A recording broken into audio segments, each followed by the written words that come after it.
라디오 텐텐 기도입니다. 오늘 날마다 주기로 큐티 본문은 사무엘하 11장 1절에서 5절 말씀입니다. 사무엘하 11장 1절에서 5절 말씀. 제목은 다윗의 범죄. 하나님의 마음에 합한 자라 불린 다윗이지만 그에게도 실수와 잘못이 있었습니다. 그중 가장 대표적인 잘못이 오늘 본문에 기록되어 있습니다. 다윗이 우리아의 아내 밧세바와 간통한 사건입니다. 한 선배 목사님께 들었던 말 중에 지금까지 제가 마음에 새기고 있는 말이 있습니다. 한번 본 후에 다시 돌아서 또 보면 그게 죄다 라는 말이었습니다. 누구나 죄의 유혹에 이끌릴 수 있습니다. 그러나 그러한 유혹을 느낀 후에 어떻게 행동하는가, 어떻게 반응하는가가 중요합니다. 선배 목사님께서 하셨던 말씀, 돌아서 다시 보면 죄다라는 말은 유혹을 느낄 수 있으나 그 유혹에 이끌리지 말라는 그런 뜻이었습니다. 보는 순간 유혹을 느끼는 것은 어쩔 수 없지만 그게 유혹인 줄 알면서도 그 유혹에 이끌려 또 한 번 더 돌아서 보는 것, 그것은 스스로의 의지로 저지른 것이기 때문에 범죄라는 것입니다. 본문 속 다윗의 행동을 보면 유혹을 느낀 이후 유혹을 쫓아내지 않고 그 유혹에 이끌려 행동하고 있는 것을 볼 수 있습니다.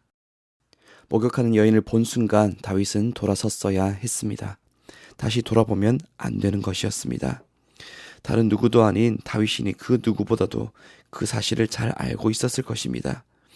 그러나 다윗은 다시 돌아보고 말았습니다. 더 나아가 사람을 보내어 그 여인이 누구인지 알아보기까지 했습니다. 죄의 유혹을 자신의 의지로 따라 가버렸던 것입니다. 결국 다윗은 넘지 말아야 할 선을 넘어버리고 맙니다. 전령을 보내 여인을 데리고 오고 동침해버린 것입니다. 처음 여인이 목욕하는 것을 보았을 때 얼른 눈을 돌리고 마음을 지켰다면 비록 죄의 유혹을 느낄지언정 거기서 끝났을 것입니다. 그러나 유혹을 쫓아내지 않았던 다윗, 그 다윗은 결국 유혹에 잡아먹히고 말았습니다.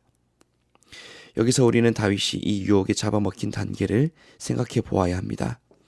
처음에는 옥상에서 거닐다가 목욕하는 여인을 발견하는 단계입니다. 이 단계는 어쩔 수 없는 것입니다. 의지로 저지른 것이 아닌 우연히 일어난 일이기 때문입니다.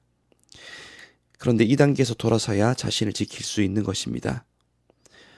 하지만 다윗은 그 다음 단계로 나아가 버리고 말았습니다. 눈을 돌려서 다시 그 여인을 바라본 것입니다. 더 나아가서 그 여인이 심히 아름다워 보이는 것을 느낄 수 있을 정도로 자세하게 관찰하는 단계까지 가버립니다. 이 단계쯤 되니 유혹을 뿌리치기가 더욱 어려워졌을 것입니다. 마음속에 그 여인을 향한 욕망이 가득히 차올랐을 것이기 때문입니다. 그래서 그 여인이 누구인지 알고 싶어서 사람을 시켜 보내어 알아보게 하였습니다. 거기서 멈추지 않습니다. 그 여인을 데리고 옵니다. 또 거기서 멈추지 않습니다.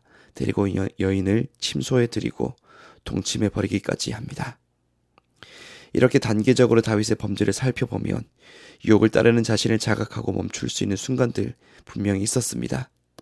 다시 돌아보지 않았더라면, 그 여인이 누구인지 궁금했어도 궁금해하는 데서만 멈추었더라면, 그렇게 했었더라면 넘지 말아야 할 선을 넘지 않을 수 있었을 것입니다. 그러나 멈추지 못했습니다. 알고자 했습니다. 그 후로는 멈출 수 없게 되어버리고 말았습니다. 그렇게 죄악에 이끌려버린 대가는 컸습니다. 동침한 여인 밧세바는 그 일로 인해서 임신하고 말고, 다윗은 이 일을 수습하기 위해서 더욱 큰 잘못을 저지르는 죄악의 늪에 깊이 빠져들고 만 것입니다. 사랑하는 성도 여러분, 죄의 유혹은 누구나 받을 수 있는 것입니다. 성적 욕구나 물질적 욕구들이 눈앞에 다가왔을 때 그것을 향한 마음이 생기는 것은 그 누구도 어쩔 수 없는 일입니다. 그러나 그 단계에서 멈추어야 합니다. 그것이 잘못된 것을 안다면 멈추어야 합니다. 자신이 느낀 죄의 유혹을 자각하고 거기서 눈을 돌려 버려야 합니다. 그러나 돌아서서 다시 그것을 바라보게 되면 점점 그 유혹을 이길 수 없게 됩니다. 그리고 결국 어느 선을 지나게 되면 더 이상 멈출 수 없게 되어버려서 죄에 질질 끌려다니게 되어버리는, 죄의 깊은 늪에 빠져들어 버리게 되는 그런 곳까지 나가게 됩니다. 그러니 그런 때가 오기 전에 아직 멈출 수 있을 때에 그 죄를 자각하고 자신의 마음을 지켜 멈춰서는 우리 모두가 되기를 소망합니다. 돌이킬 수 없는 죄의 늪으로 빠져들지 아니하고 유혹 앞에 자신의 마음을 늘 지켜내는 그런 믿음이 우리들에게 있기를 소망합니다. 유혹을 참는 것 쉽지 않은 줄 압니다. 유혹을 따라가는 것이 오히려 더 즐거운 것처럼 느껴지는 때가 있는 것도 압니다. 그러나 유혹을 따른 대가는 유혹을 참기 위해 치른 수고와는 비교도 할 수 없을 정도로 그 유혹을 따른 대가가 힘들고 고통스럽습니다. 다윗이 바로 그런 본보기를 보여주고 있지 않습니까? 주님께서 말씀하시길 내 멍에는 쉽고 내 멍에는 가볍다라고 말씀하셨습니다.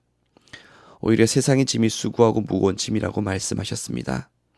죄를 따르는 것이 처음에는 더 쉽고 즐거울지 몰라도 그 끝에 치를 수고는, 그 끝에 치러야 할 그 대가는 그 어떤 것보다도 무겁고 힘든 것이기에 하나님의 선하신 뜻을 따르는 것이 더욱 쉽고 가벼운 멍이라는 것을 기억하라고 말씀하신 것입니다.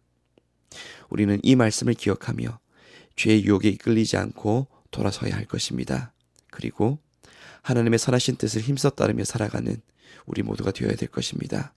하나님의 선하신 뜻을 기억하고 죄를 향해 다시 돌아서지 아니하며 오직 하나님의 선하신 뜻을 따라 살아가기를 힘쓰는, 그래서 모든 유혹을 물리치고 오직 주님의 뜻을 따라 살아가는 사랑하는 장전제일의 모든 성도님이 되시기를 주님의 이름으로 축원합니다. 이제 첫 번째 기도 시간입니다. 받은 말씀과 개인 기도 제목을 가지고 함께 기도하는 시간입니다. 이 시간 다 함께 마음을 모아 주님 앞으로 나아가겠습니다.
이제 두 번째 기도 시간입니다.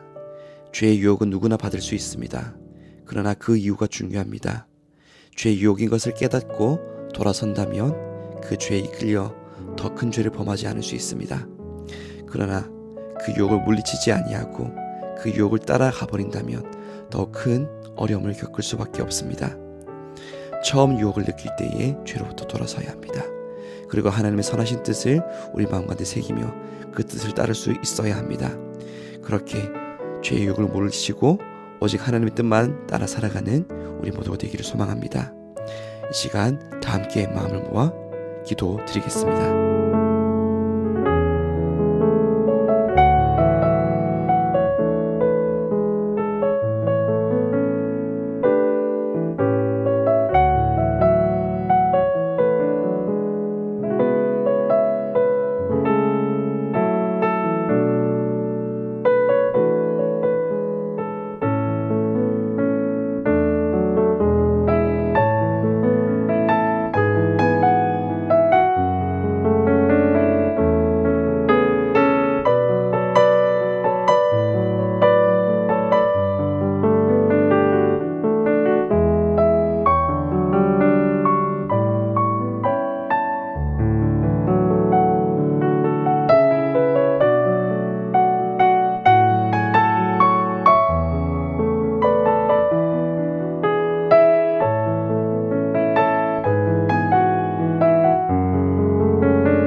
사랑하는 주님, 이 어두운 세상을 살아가는 동안 무수히 많은 죄의 유혹을 만나는 우리를 지켜 주옵소서. 유혹에 휩쓸리지 않고 주님의 선하신 뜻을 늘 붙잡을 수 있도록 우리의 마음을 붙잡아 주시옵소서. 유혹에 이끌려가는 그런 상황 속에서도 내 멍에는 쉽고 가벼운 이라 말씀하신 주님의 말씀을 기억하게 하시고, 그래서 그 유혹을 떨쳐내게 하시고 우리 자신을 지켜 거룩한 삶을 살아가는, 주님의 뜻을 따라 살아가는 우리 모두의 삶이 되게 하여 주옵소서. 예수님의 이름으로 기도드립니다. 아멘. 이제는 각자 개인적으로 기도하시면 되겠습니다. 평안한 밤 되십시오.